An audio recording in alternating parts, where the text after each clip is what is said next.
ये केंद्रीय आम शोध संस्थान, जो कि आम हम सभी लोग खाते हैं, सेंट्रल मैंगो रिसर्च इंस्टीट्यूट कह सकते हैं इसे, लखनऊ में उत्तर प्रदेश में शोध संस्थान है ये। इसके बाद आते हैं केंद्रीय औषधि शोध संस्थान, जिसे हम एक और नाम से याद रखते हैं CDRI। CDRI का मतलब हो गया सेंट्रल।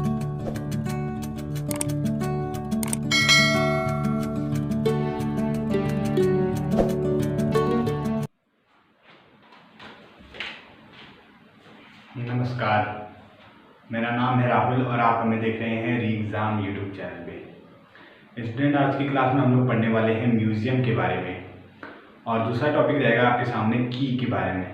तो सबसे पहले मैं आपसे रिक्वेस्ट करूंगा कि सबसे पहले आप इसे लाइक कर दीजिएगा और अगर आपने हमारे चैनल को सब्सक्राइब नहीं किया तो सब्सक्राइब करके बेल आइकन को प्रेस कर लीजिएगा, जिससे हमारे आने वाली सभी लेटेस्ट वीडियो की नोटिफिकेशन सबसे पहले आपको मिल जाए। तो चलिए स्टार्ट करते हैं आज का टॉपिक। देखिए, सबसे पहला टॉपिक है हमारे सामने म्यूजियम के बारे में। मैंने बात की, कल हमने हर्बेरियम के बारे में पढ़ा था। अगर आपने वो वीडियो नहीं देखी है तो आई बटन पे लिंक है, वहाँ से जाके उसे देख सकते हैं आप लोग। देखिए, म्यूजियम होता क्या है। म्यूजियम एक तरह का संग्रहालय होता है। संग्रहालय का मतलब कि जहाँ पे किसी चीज़ों को संग्रह किया जाता हो, यानी कि कैसी चीज़ें संग्रह की जाती हैं। तो सबसे पहले हम लोग इस डायग्राम की मदद से हम लोग 4-5 पॉइंट्स में समझेंगे म्यूजियम को, बाकायदे बहुत ही आसान तरीकों से समझ में आ जाएगा आपको। देखिए, सबसे पहले पॉइंट में मैंने ये लिखा है कि जो म्यूजियम होता है उसमें मृत पौधे यानी कि डेड प्लांट्स एंड एनिमल्स को प्रिजर्व किया जाता है। तो जो म्यूजियम होता है उसमें जितने भी मृत पौधे व जंतु होते हैं का परिरक्षण किया जाता है। ये बात मैंने आपको बता दी कि जितने भी जंतु होते हैं जो मृत होते हैं, मर चुके होते हैं या पौधे मृत होते हैं, उन्हें ही परिरक्षण किया जाता है।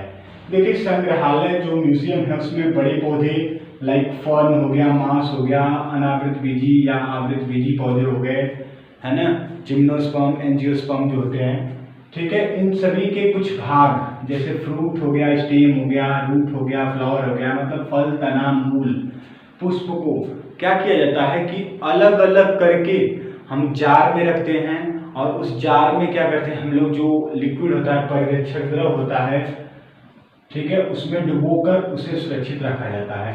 तो उस जार के अंदर हम लोग क्या करते हैं, परिरक्षक द्रव ले लेते हैं, जैसे एथिल अल्कोहल, FAA, फॉर्मिल, ये सब मैंने बताया था आपको, ठीक है।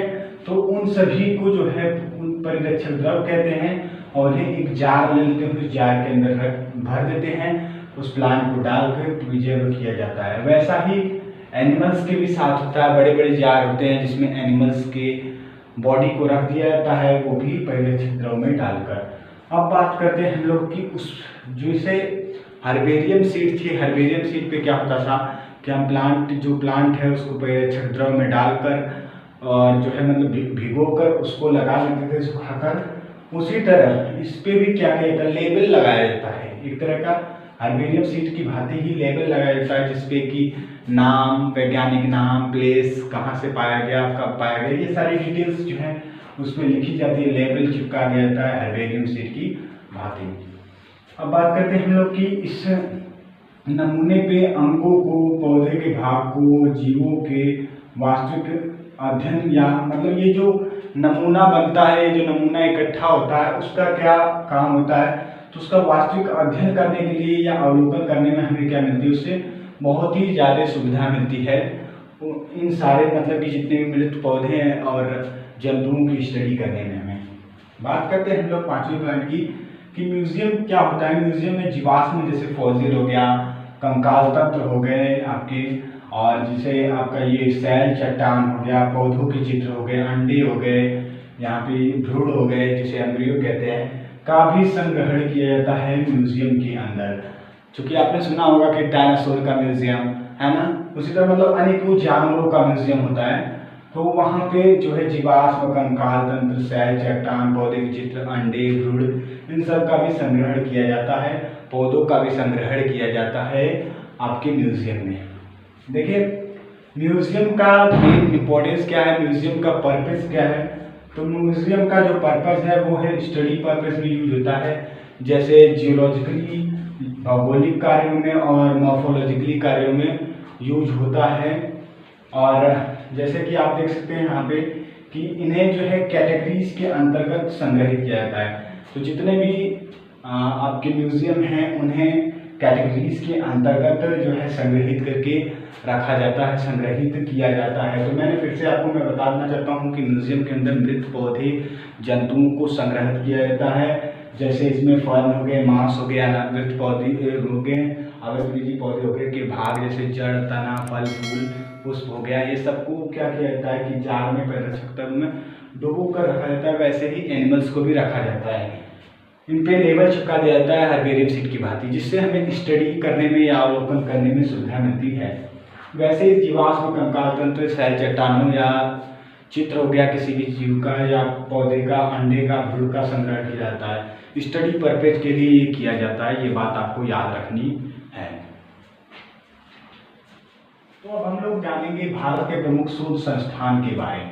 देखिए, main research institute of India, यहाँ से आपके क्वेश्चन बहुत ही ज़्यादा इंपॉर्टेंट रहेंगे, क्योंकि यहाँ से जितने भी मैंने एग्जाम्पल दिए हैं कहीं ना कहीं वो किसी न किसी एग्जाम में पूछे हुए हैं, जो कि आपके मतलब चाहे वो नीट का एग्जाम में क्यों ना हो, उसमें भी कई बार ये क्वेश्चन आए हुए हैं। तो आप इनको अच्छे से पढ़ लीजिएगा। यूपी बोर्ड के लिए भी ये काफ़ी इंपॉर्टेंट है आपके, और सीबीएसई बोर्ड के लिए भी ये इंपॉर्टेंट है, तो इसको भी आप लोग लेकर चलिएगा। तो देखते हैं, चलिए main research institute of India, इसमें सबसे पहला मैंने दे रखा है बिरबल साहनी जीवाश्म विज्ञान संस्थान, बहुत ही इंपॉर्टेंट है, जो हमारे उत्तर प्रदेश लखनऊ में पड़ता है। बिरबल साहनी जीवाश्म विज्ञान संस्थान, ये बात आपको याद रखनी है। दूसरा है केंद्रीय तंबाकू शोध संस्थान, जो राजामुद्री आंध्र प्रदेश में पड़ता है, ये भी इंपॉर्टेंट है आपका। तीसरा है केंद्रीय चावल शोध संस्थान, जो कटक उड़ीसा में पड़ता है, यह याद रखना है आपको। देखिए, कटक उड़ीसा में क्या होता है कि चावल का शोध संस्थान है, राइस का जो है रिसर्च इंस्टीट्यूट है, सेंट्रल राइस रिसर्च इंस्टीट्यूट है, कहाँ पे? कटक उड़ीसा में।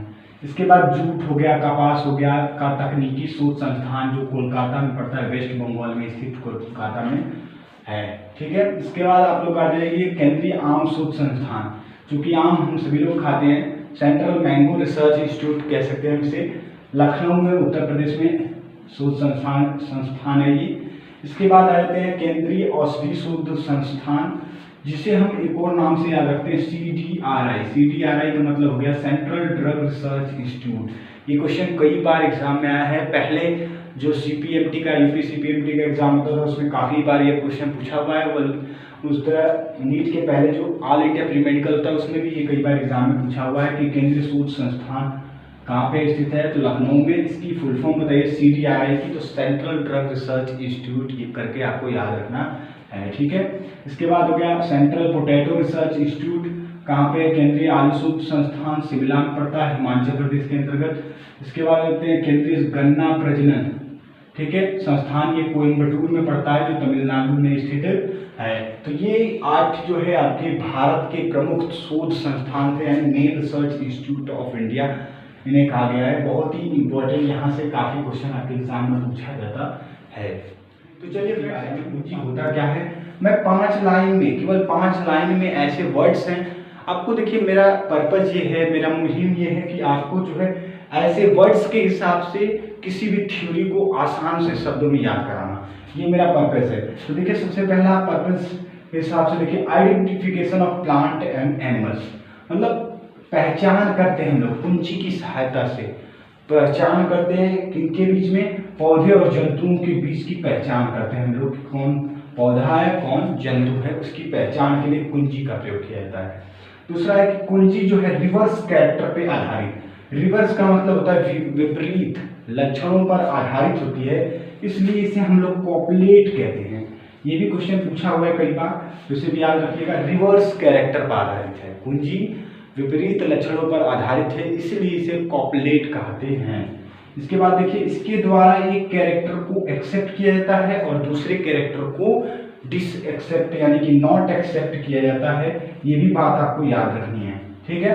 चौथा है आपके सामने, एवरी स्टेटमेंट ऑफ की इज कॉल्ड लीड, मतलब कि प्रत्येक कथन, कुंजी के लिए जो प्रत्येक कथन होता है कुंजी के लिए, उसे हम लीड कहते हैं। कुंजी के लिए जो भी प्रत्येक कथन प्रयुक्त या प्रयोग किया जाता है उसको हम क्या कहते हैं? लीड कहते हैं।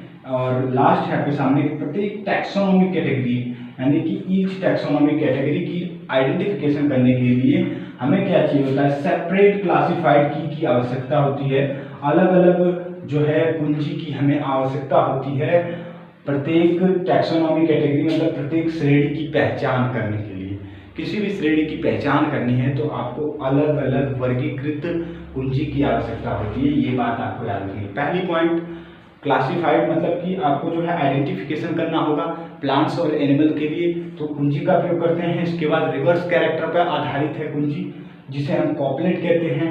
इसके द्वारा जो है किसी कैरेक्टर को, पहले कैरेक्टर को या एक कैरेक्टर को एक्सेप्ट किया जाएगा, दूसरे कैरेक्टर को नॉट एक्सेप्ट किया जाएगा।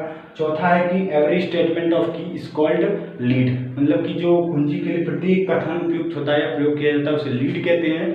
और किसी भी कैटेगरी की पहचान करनी है या किसी भी श्रेणी की पहचान करनी है तो हमें सेपरेट अलग अलग जो है क्लासिफाइड की आवश्यकता होगी, इंपॉर्टेंस या नीड होगी, आवश्यकता होगी। तो ये थी हमारी कुंजी की क्लास। सो स्टूडेंट, अगर आपको ये क्लास पसंद आई होगी तो आप इसे लाइक कर दीजिएगा और हमें कमेंट करके बताइएगा, और आपका जो क्लास में डाउट है उसके लिए हमें कमेंट करके जरूर बताइएगा।